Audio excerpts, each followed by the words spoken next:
Assalamualaikum, perkenalkan, nama saya Ahyu Manja, INPM 2101020099, kelas D1 Pagi, Prodi Pendidikan Agama Islam.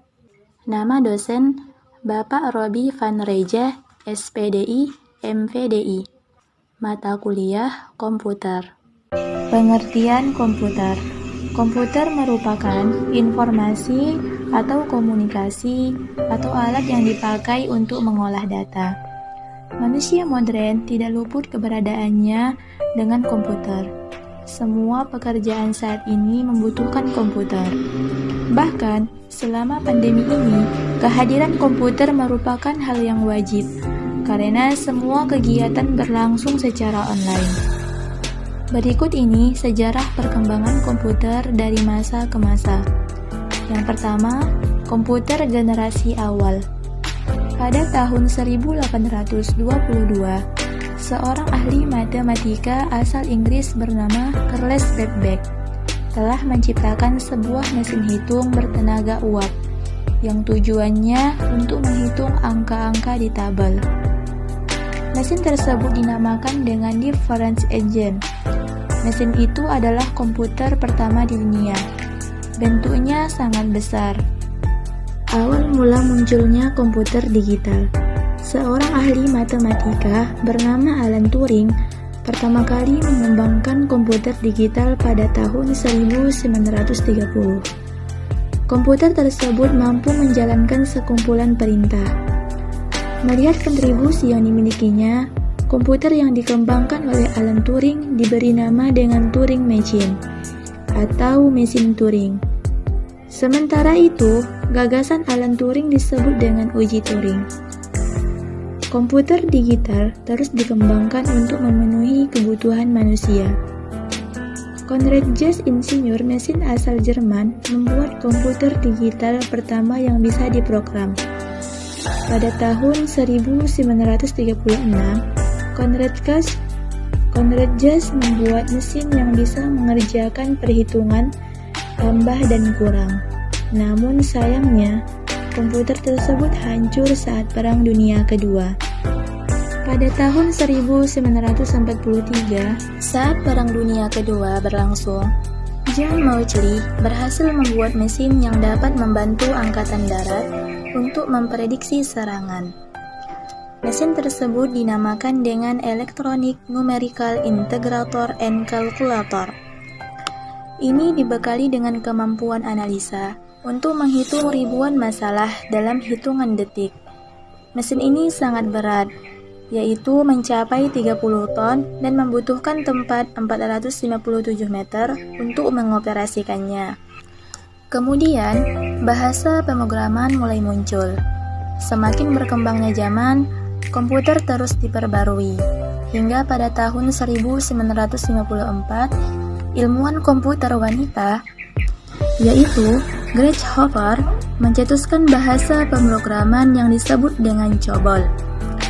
COBOL ini bisa digunakan di komputer untuk menyampaikan perintah menggunakan bahasa Inggris. Sebelumnya, komputer hanya bisa digunakan dengan menggunakan perintah numerik, yaitu kumpulan baris dan angka saja. Selanjutnya, muncul Fortran pada tahun 1954 yang diciptakan oleh tim IBM. Tim tersebut dipimpin oleh John Bapcos. Kemudian perusahaan tersebut dimulai menciptakan IBM 650 yang bisa dijual secara massal. Kemudian, komputer mulai digunakan untuk para ahli matematika, insinyur, dan lainnya, yang dikenal dengan programa 101 yang lebih ringkas bentuknya ENIAC. Komputer mulai digunakan oleh masyarakat umum. Pada tahun 1970-an, Xerox Alto mulai muncul sebagai komputer pribadi yang bisa digunakan oleh masyarakat umum. Xerox Alto ini mampu mencetak dokumen hingga mengirim email. Bahkan, sudah mirip dengan komputer zaman sekarang, karena dilengkapi dengan perangkat tambahan seperti monitor, keyboard, dan mouse. Bermula dari situ, banyak pengembang komputer yang menciptakan komponen-komponen komputer, seperti disket dan alat-alat lainnya untuk mendukung penggunaan komputer. Kemudian, pada tahun 1976, berdirilah Apple oleh Steve Jobs dan Steve Wozniak. Sebagai pencetusnya, Apple I ini muncul dengan single sirkuitnya. Seiring perkembangan waktu, CD-ROM mulai hadir dan menggantikan posisi disket. CD-ROM mampu menyimpan data hingga 550 MB. Selanjutnya, muncul Microsoft dengan software pertamanya yaitu Word dan Apple dengan Macintosh. Macintosh ini adalah komputer Apple pertama yang menggunakan mouse dan antarmuka grafis. Yang lebih baik tak ingin ketinggalan lain. Kemudian, Microsoft muncul dengan Windows yang dapat menjalankan multitasking. Selanjutnya, muncul komputer portable pertama yang bisa dibawa kemana saja dari perusahaan Apple, yaitu PowerBook. Hal itu adalah munculnya laptop seperti sekarang ini. Bahkan, perkembangan teknologi komputer tidak berhenti sampai di situ saja, karena terus dikembangkan demi kemudahan masyarakat. Itulah perkembangan komputer dari masa ke masa. Dimulai dari komputer yang hanya dapat digunakan untuk menghitung, hingga laptop modern seperti sekarang ini. Itulah sejarah perkembangan komputer. Mohon maaf apabila ada salah kata. Saya hanya manusia biasa yang tak luput dari salah dan lupa. Wassalamualaikum warahmatullahi wabarakatuh.